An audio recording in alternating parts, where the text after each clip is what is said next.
नमस्कार, मैं हूं डॉक्टर विनीत मुथा। आज हम बात करेंगे रिफ्रैक्टिव एरर यानी चश्मे के पावर के बारे में। ये दुनिया की सबसे कॉमन आंख की बीमारी है, तो इस वीडियो को ध्यान से देखें। 3 मुख्य रिफ्रैक्टिव एरर होते हैं। पहला मायोपिया, दूसरा हाइपरमेट्रोपिया, तीसरा एस्टिग्मेटिज्म, सिलेंडर पावर या डिग्री वाला पावर। मायोपिया में सामने से आने वाली किरणें रेटिना के पहले ही फोकस हो जाती हैं, जो माइनस के नंबर के द्वारा वापस से रेटिना पे फोकस किया जाता है, यानी कि मायोपिया में दूर की रोशनी कम होगी, पास का साफ दिखेगा।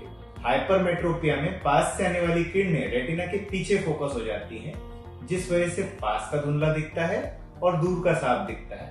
पास का धुंधलापन प्लस के नंबर से ठीक किया जाता है।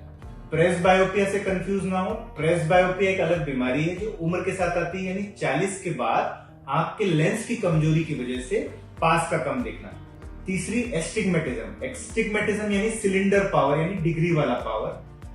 इसको ध्यान से समझें। अगर आंख को एक स्फीयर समझें जिसमें 360 डिग्रीज होते हैं, उसमें से फॉर एग्जांपल 90 डिग्री वाला जो है वो तो रेटिना पे फोकस हो रहा है लाइट, पर 180 डिग्री वाला रेटिना पे फोकस नहीं हो रहा है, यानी कि 180 डिग्री पे सिलेंडर पावर है। साधारण भाषा में अगर पूरे स्फीयर यानी आंख का स्फेरिकल पावर हम पकड़ लें -1 और सिलेंडर यानी कि -2 डायोप्टर हम रख लें एट 180 डिग्री, तो पावर हमारा कैसा होगा?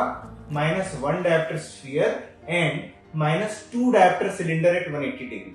अगर हाई एस्टिग्मेटिज्म यानी ज्यादा सिलेंडर पावर है तो इमीडिएटली आंखें चेक कराएं, क्योंकि केराटोकोनस नाम की डिजीज हो सकती है, जिसके बारे में हमने एक दूसरे वीडियो में पूरा कवर किया हुआ है, उसको आप जाकर देख सकते हैं, लिंक डिस्क्रिप्शन में मिल जाएगी। रिफ्रैक्टिव एरर के बारे में कुछ कॉमन मिथ्स हैं, जैसे कि क्या रेगुलर चश्मा पहनने से चश्मा उतर जाता है? बिल्कुल नहीं। हाँ, रेगुलर चश्मा पहनने से साफ जरूर दिखेगा और साथ में चश्मे का नंबर स्टेबल हो सकता है। क्या खूब सारा गाजर, टमाटर और ये सब खाने से, अच्छी डाइट लेने से चश्मा हट सकता है? जी बिल्कुल नहीं। आपकी आंखों की हेल्थ अच्छी रहेगी, रेटिना अच्छा रहेगा, ड्राइनेस नहीं आएगी, पर चश्मा हटेगा नहीं। क्या योगा और कसरत करने से और आयुर्वेदिक दवाई डालने से चश्मा हट सकता है? बिल्कुल नहीं। कुछ दवाइयां टेम्पररी रिलीफ दे सकती हैं, पर परमानेंट रिलीफ नहीं होता है, और ये भी ध्यान रखें कि उन दवाइयों में भी रिस्क होता है। क्या बच्चे को चश्मा लगाना जरूरी है? स्कूल चश्मा पहना के भेजने से क्या उसकी आदत पड़ जाती है? जी, अगर बच्चे को साफ दिखेगा तो ऑब्वियसली उसकी आदत पड़ेगी, तो चश्मा बच्चों को बिल्कुल पहनाना है, अदरवाइज एक एम्ब्लायोपिया, लेजी आई नामक बीमारी आ सकती है। चश्मे की पावर आंखों की साइज पे निर्भर करती है, जो जनरली हाइट के साथ साथ ही 18 साल के बाद फिक्स हो जाती है। तो ज्यादातर लोगों का 18 साल के बाद चश्मा स्टेबल हो जाता है।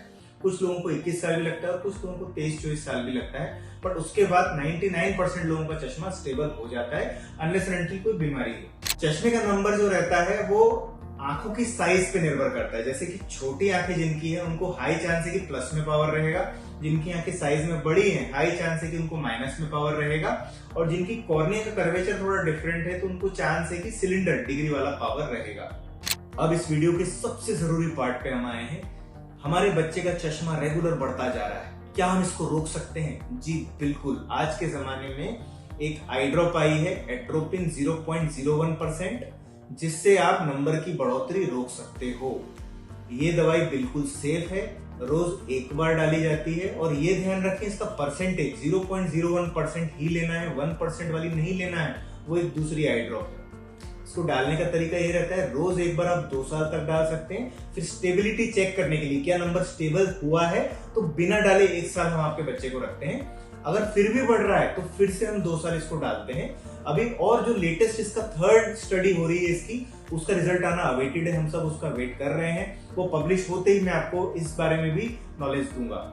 इसके बाद आजकल ऐसे चश्मे भी आ गए हैं, उसको मल्टीपल फोकस लेंसेज होते हैं, जिससे कि चश्मा पहन के या कॉन्टेक्ट लेंस पहन के भी बच्चे का नंबर रोका जा सकता है। अगर आई ड्रॉप आपको यूज करने के बावजूद भी चश्मा बढ़ रहा है, या तो आई ड्रॉप आप यूज नहीं करना चाहते हैं साइड इफेक्ट का सोच के, वैसे तो कोई साइड इफेक्ट है नहीं, तो आप इन चश्मे में जा सकते हैं। चश्मों को हम क्या करते हैं, एग्जैक्ट मैकेनिज्म क्या है? ये पेरिफेरल डीफोकस करते हैं, सेंटर का फोकस बढ़ाते हैं। ये देखा गया है, जैसा कि मैंने वीडियो की शुरुआत में बताया, पेरिफेरल डीफोकस अगर होता है तो आंखों का लेंथ बढ़ने से रुकता है, और अगर ये नहीं बढ़ता है तो क्या होता है? आंखें बड़ी साइज की नहीं होती है, जिससे माइनस का नंबर प्रोग्रेशन बढ़ना आपका रुक जाता है।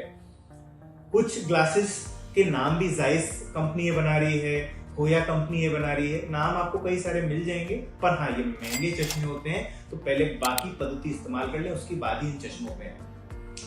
बाकी कुछ और तरीके भी होते हैं नेचुरल तरीके। अगर आप चश्मे में भी नहीं जाना चाहते, आप इसमें भी नहीं जाना चाहते आई ड्रॉप्स में, तो नेचुरल तरीके क्या है, आउटडोर एक्टिविटी बढ़ाना है, बाहर बच्चा ज्यादा खेले, खासकर इवनिंग टाइम में, अंधेरे में नहीं, इवनिंग टाइम में ज्यादा खेले, तो उससे भी चांस है कि नंबर का प्रोग्रेशन हम रोक सकते हैं, पर वो इतना कारगर नहीं। एक और पद्धति है जो इंडिया में इतनी यूज नहीं होती है, ऑर्थोकेराटोलॉजी। ऑर्थोकेराटोलॉजी में क्या होता है कि कॉन्टेक्ट लेंस होता है जो रात में बच्चा पहन के सोता है, और जब वो सुबह उठता है तो उसकी कॉर्निया थोड़ी सी फ्लैट होती है, जो हम ऑब्वियसली आंखों से नहीं देख सकते, माइक्रोस्कोपिक फ्लैट होती है। जब कॉर्निया फ्लैट होती है तो वो रेटिना पे ज्यादा अच्छे से लाइट फोकस करती है, बट इसका इतना चलन नहीं, ना ही होगा, because this is difficult, India के सिनेरियो में थोड़ा डिफिकल्ट है। रिफ्रैक्टिव एरर को ठीक करने के 3 उपाय रहते हैं, चश्मा, कॉन्टेक्ट लेंस और सर्जरी। चश्मा ग्लास या फाइबर का होता है, ग्लास वाला थोड़ा हैवी रहता है, ब्रेकेज के चांस ज्यादा रहते हैं, इसलिए मेरे हिसाब से फाइबर का हमें प्रेफर करना चाहिए, क्योंकि वो भी सेम अमाउंट ऑफ क्लैरिटी आपको देते हैं। उसमें एटलीस्ट यूवी किरणों से प्रोटेक्शन और एंटी ग्लेयर, चकाचौंधी से प्रोटेक्शन होना चाहिए। ब्लू कट ग्लासेस के बारे में बहुत ही वेरिएबल ओपिनियन मिलेगा आपको, कुछ लोग कहते हैं कि जरूरी है, कुछ लोग कहते हैं बिल्कुल कोई आवश्यकता नहीं है, पर रिसेंट स्टडीज कहती हैं कि ब्लू लाइट का पर्दे पे कोई प्रभाव नहीं है, यानी कि ब्लू कट ग्लासेस का कोई एडिशनल बेनिफिट नहीं है।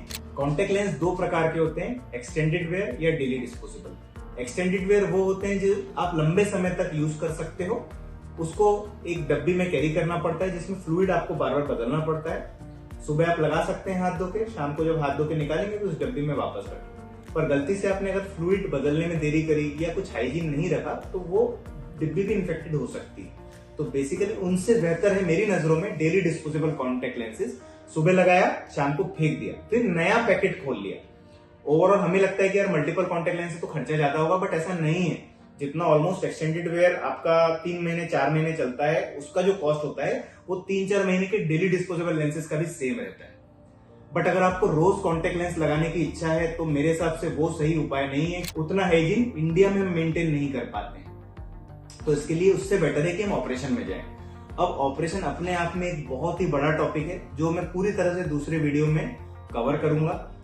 ऑपरेशन के जो बेसिक नाम है वो आपको जानने आवश्यक है, जैसे लेसिक, PRK, स्माइल, सिल्क, और जब ये सब ना हो सके तो ICL यानी इम्प्लांटेबल कोलेमर लेंस और IPCL जैसी पद्धति -25 तक का भी चश्मा आसानी से हटा देती है।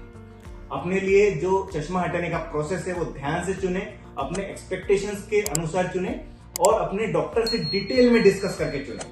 नमस्ते।